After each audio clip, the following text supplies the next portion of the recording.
O mercado de realidade virtual já existe há muitos e muitos anos e tem ficado aí em compasso de espera desde as últimas inovações.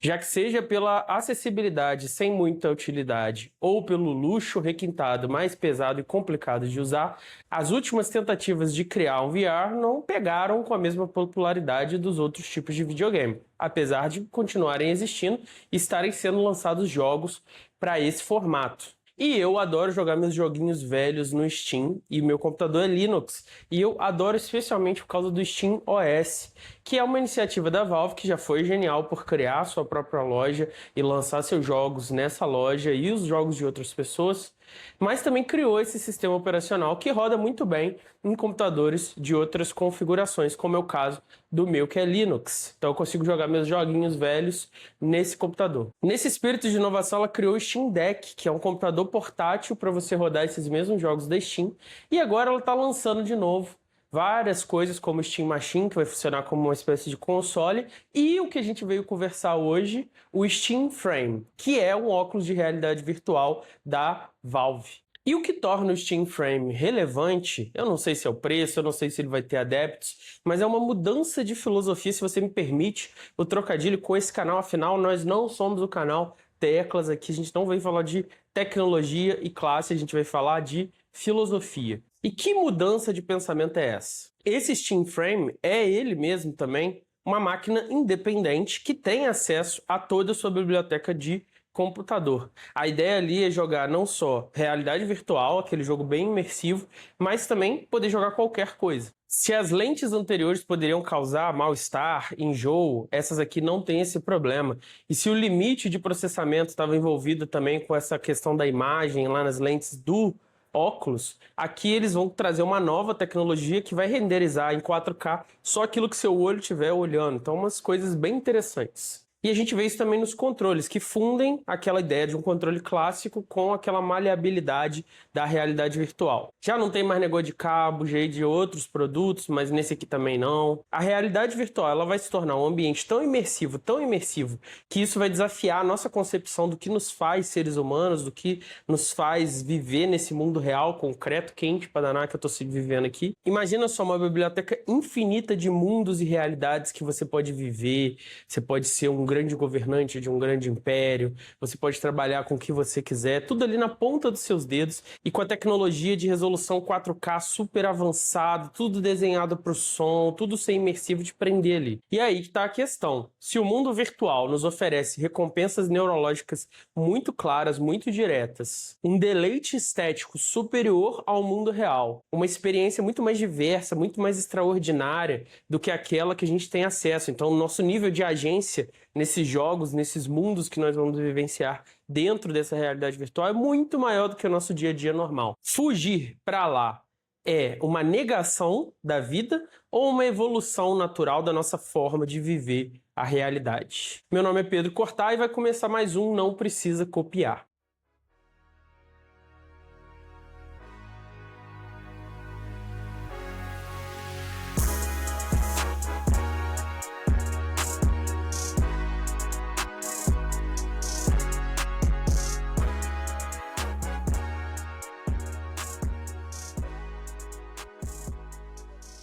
Desde histórias fantásticas que falam de ilusões poderosas como genjutsus lá no Naruto, até histórias de ficção científica que falam de máquinas mais ou menos parecidas com o Steam Frame, a ideia de uma realidade virtual bem imersiva, ela é muito atrativa para a humanidade. Nós contamos histórias sobre pessoas que ficaram presas ou se descobriram explorando essas realidades. Uma máquina dessa, bem feita, vai te oferecer uma experiência incrível. Eu fiz intercâmbio na Europa e quando eu estava passeando lá, eu vi as criancinhas da escola passeando num castelo. Então imagina você estudar a Idade Média e poder ir ver um castelo. Excelente, né? Nós não temos essa oportunidade porque não existiam castelos medievais no Brasil nessa época. Agora, com uma realidade virtual imersiva, você poderia fazer parte de uma legião romana. Você poderia visitar quantos castelos você quiser. Já temos algumas ferramentas de visitação de museu que não são imersivas como uma tecnologia dessa poderia ser, mas imagina você estar ali dentro do museu numa experiência quase idêntica a você gastar o seu dinheiro e ir lá ver com seus próprios olhos. Com a diferença de que você vai num museu muito famoso, com muita gente, e você vai ter várias pessoas ali tirando fotos, te atrapalhando de chegar perto da obra. Então você já viu alguém tirando foto das pessoas tirando foto da Mona Lisa? É um mar de gente, a Mona Lisa lá no fundo, e você não consegue chegar perto, não consegue ver, tem um vidro de proteção. Tudo isso poderia ser vencido pela barreira da realidade virtual. A gente poderia fazer uma cópia perfeita, colocar na realidade virtual e você poderia visitar, olhar os detalhes, tudo ali dentro dessa máquina. Dependendo do arranjo, além de uma hiperimersão, de viajar no tempo, você vai conseguir se teletransportar, moldar o ambiente ao seu redor. Você não está simplesmente visitando a realidade virtual, você está vivendo nela uma experiência única que você jamais conseguiria viver na realidade concreta. E esse é um problema filosófico que tem se desdobrado nos últimos anos. Conforme essa tecnologia avança, o que a gente vai ter como critério para discernir entre o que é o real e a ilusão? Já que essa fronteira pode ficar cada vez mais borrada. David Chalmers, no seu livro Realidade Plus, propõe que essa realidade simulada virtual é, sim, uma realidade genuína. Porque o que torna a experiência da realidade genuína é se ela é significativa para nós. Então, se ela provoca em nós sentimentos, se ela tem sentido para nós, ela é uma realidade genuína. E essas questões já existem muito antes da realidade virtual imersiva. Desde pelo menos Platão, nós já temos a questão de o que é a realidade. Como é que a gente faz para ter certeza que o mundo sensível é a realidade última? E até antes disso, como é que a gente faz para discernir quais interesses nossos não são genuínos e quais compõem uma vida que vale a pena ser vivida? O filósofo Amir Raj Bolouri vai defender uma visão mais pragmática. A ideia dele é que discutir se a realidade é uma simulação da Matrix para poder discutir se a realidade virtual então perde o sentido ou ganha sentido é uma discussão inútil.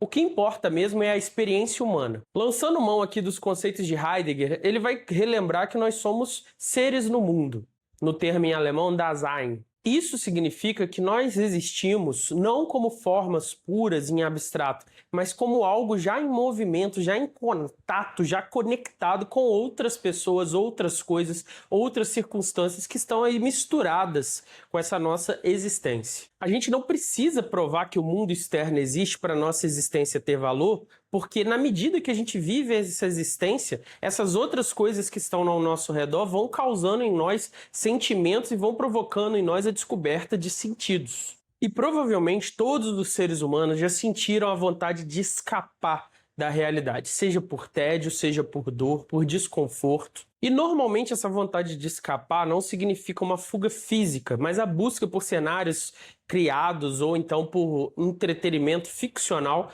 que vai nos dotar de sentido essa nossa vivência, essa nossa experiência. Quem quiser ver uma outra perspectiva completamente diferente sobre essa questão do escapismo e da fantasia, tem um vídeo sobre Tolkien e a subcriação no canal, confere lá. Mas aí dentro desse outro sentido, a realidade virtual imersiva vai facilitar muito mais esse processo de escapismo. Se a realidade fracassou conosco, isso quer dizer que agora eu posso me voltar para o mundo imaginário, posso me reinventar como pessoa ali. Se no dia a dia eu sou ninguém, lá dentro do jogo eu sou uma pessoa com grande status, sou líder de uma guilda, sou considerado muito poderoso, muito capaz. E na minha vida ninguém se importa. O que nos leva à segunda questão. Essas experiências que nós temos dentro da ficção, dentro da realidade virtual imersiva, que seja, elas são realmente significativas? E se são, como é que a gente lida com elas no momento que eu tiro o óculos de realidade virtual da cara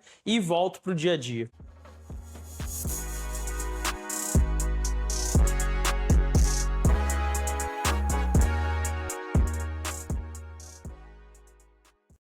Esse vídeo foi feito com o apoio de Sabiá Registro de Marcas.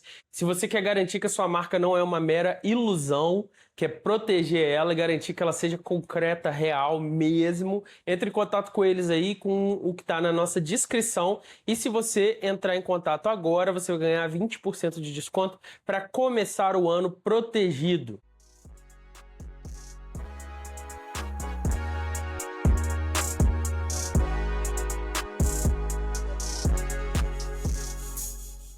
Bom, como a gente conversou, Raj Bolouri é um herdeiro aí da fenomenologia. Então ele vai tentar buscar entender as coisas olhando como nós, seres humanos, experienciamos tudo que acontece conosco. Especialmente, ele é da fenomenologia ligada a Heidegger. Tanto que a gente usou até aqui o conceito de Dasein. E o que esse conceito mostra pra gente é que nós não somos observadores distantes da realidade, nós estamos imersos na realidade. Nós estamos dentro e misturados ao mundo. E quando a gente fala de mundo nessa concepção filosófica, eu não estou falando do planeta Terra ou do universo. Eu estou falando dos vários mundos que os seres humanos habitam conforme eles vivem sua vida. O mundo do trabalho, o mundo da família, o mundo da vida e também o mundo da imaginação. Mas existem tantos outros. Cada um desses mundos tem suas próprias regras e a sua própria lógica do que faz sentido e do que não faz sentido.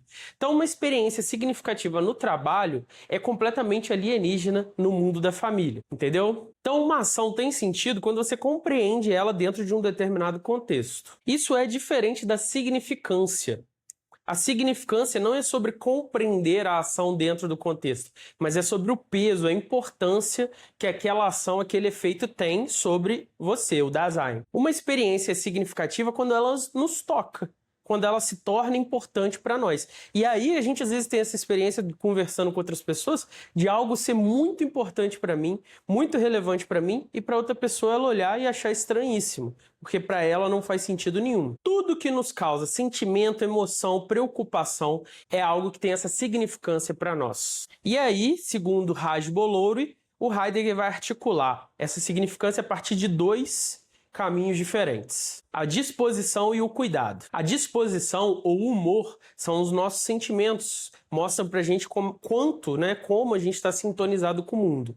São elas que nos revelam o que é realmente importante para nós. E o cuidado na medida que tem coisas que nós nos preocupamos com. Então tudo aquilo que a gente se preocupa com são coisas que nós prezamos, são coisas que têm valor, significância para nós. Então existe um jogo chamado jogo de RPG. E nesse jogo você conta uma história imaginativa. Quando você está na adolescência, hoje em dia eu jogo curtos, né? Jogo uma tarde, uma história fechada. Mas quando você está na adolescência, normalmente você joga campanhas de anos, se você joga esse jogo. E nessas campanhas de anos, você tem uma história ficcional contada para aquele grupo de amigos ali que está imerso naquela história. E aí sabe o que acontece? Você se importa. Você se importa com coisinhas escritas no papel. Você ganha uma espada e um ano depois você vive várias e várias histórias dentro daquele jogo com aquela espada, e aí um dia essa espada é destruída, e isso causa realmente raiva em você. Você realmente fica com ódio do personagem que destruiu a sua espada. Mesma coisa que você tem quando está lendo um livro e você está acompanhando a história de um personagem e vê ele morrer. Aquilo te causa um sentimento real. Como você pode perceber, mesmo sendo coisas de mentirinha, coisas ficcionais, elas te causam essa reação real, visceral. Então elas têm sentido e têm significância para você. É claro que ninguém vai falar assim: nossa, eu perdi minha espada lá no trabalho. Só faz sentido discutir isso, sofrer isso com as pessoas que jogam esse jogo, que entendem esse jogo. Mas e aí? A realidade virtual vai criar novos mundos. A gente vai conseguir, então, alcançar um nível de imersão que a gente vai ter uma experiência significativa dentro dessas realidades, dentro desses novos mundos. Vamos pensar, por exemplo, as redes sociais. Eu não sei quantos anos vocês têm, mas uns anos atrás não existiam redes sociais. A gente vivia só no mundo real. E aí surgiram as redes sociais e de repente as coisas começaram a ter importância. Então antigamente tinha o Orkut e tinha importância quem te cutucava lá no Orkut. Tinha importância quem deixava um depô para você lá no Orkut. Tinha importância quem visitava seu perfil, quem deixava recados para você. O Orkut acabou. As comunidades que eram importantes, os fóruns que eu fazia parte, as discussões intermináveis, todas se foram. Nada disso mais importa para mim. Novas redes sociais surgiram, novas dinâmicas surgiram e novas coisas que trazem novas importâncias para as pessoas surgiram. E hoje a maior parte da vida da maioria das pessoas é vivida com significância nas redes sociais. É muito comum você ir num lugar, você ir num evento, num jantar, na casa de alguém e as pessoas estarem no celular, consumindo redes sociais em vez de estarem no momento. Eu não quero assim jogar fora celulares, estou aqui criando conteúdo para o YouTube, que é tecnicamente uma rede social além de uma plataforma. Mas a questão é, as pessoas vivem essa experiência significativa nas redes sociais de maneira diferente. do que elas faziam antes do surgimento das redes sociais. Então, o que é possível, é possível. E o próprio escapismo, ele pode ser interpretado negativamente ou positivamente. Então, numa lógica negativa, você foge porque você não quer lidar com seus problemas. Isso gera procrastinação, isso gera sofrimento, porque você fica ali angustiado com uma situação que não se resolve.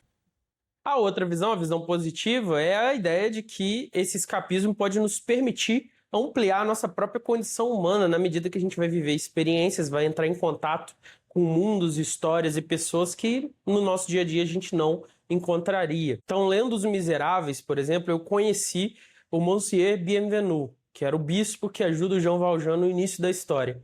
Eu acho que eu nunca conheci alguém daquele jeito. Se conhecia, a pessoa não revelou, e o que diz muito sobre ela, porque é isso que eu imagino que o bispo faria também. Mas ali naquela história, eu entendi algo mais profundo sobre o que nos faz humanos. E isso me afetou muito. Então talvez esse tipo de realidade virtual imersiva vai me permitir entrar em contato com essas coisas. Muitas dessas histórias de portal, de fantasia, então o Harry Potter indo para o mundo bruxo e descobrindo que ele é especial, descobrindo o poder do amor, da amizade, as Crônicas de Nárnia. E apesar do Senhor dos Anéis não ser uma fantasia de portal, para as pessoas que leram o Senhor dos Anéis, né, ver aquele mundo que tem um sentido, que tem uma elevação, todas essas histórias de fantasia foram feitas com a ideia de colocar em questão o nosso próprio mundo. E existem pessoas e movimentos que, inspirados por essas obras de ficção fantásticas, agiram para transformar a realidade. Então existe aí uma mistura bem concreta dessas coisas. Mas a gente pode ser ainda mais pragmático. A gente poderia usar esse tipo de tecnologia realmente imersiva para treinar pilotos, por exemplo. Eles já têm simuladores que não são tão imersivos como esse poderia ser, para treinar médicos fazendo cirurgias, situações de estresse, para ajudar combatentes a se recuperarem de estresses pós-traumáticos, para ajudar na maternidade, na paternidade, sua primeira experiência como professor em sala de aula e todo outro tipo de coisa. Lá você pode experimentar novas identidades sem se expor. Lá você pode experimentar coisas que você não poderia simplesmente no mundo real. Por exemplo, qual é a sensação de queda livre? E isso eu tô falando, gente, de uma realidade realmente imersiva. Uma coisa meio jogador número 1.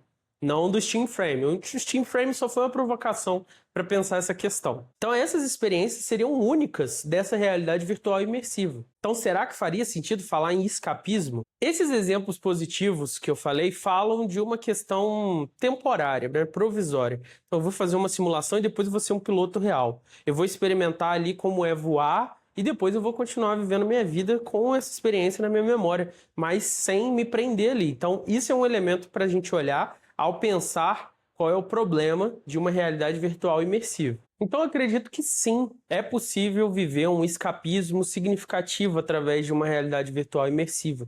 E acho que os problemas que viriam são problemas que a gente vive com basicamente qualquer substância e tecnologia que a gente desenvolve. São problemas mais da natureza humana do que das coisas. E aí Raj Bolori coloca alguns critérios para a gente ter em mente ao pensar se uma experiência é um escapismo fútil ou um escapismo significativo. O primeiro é o senso de conteúdo, então tem a ver com a qualidade da experiência que você vai ter nessa realidade virtual imersiva e também o estímulo, né, de você se sentir diferente, né, daquela sua realidade do dia a dia.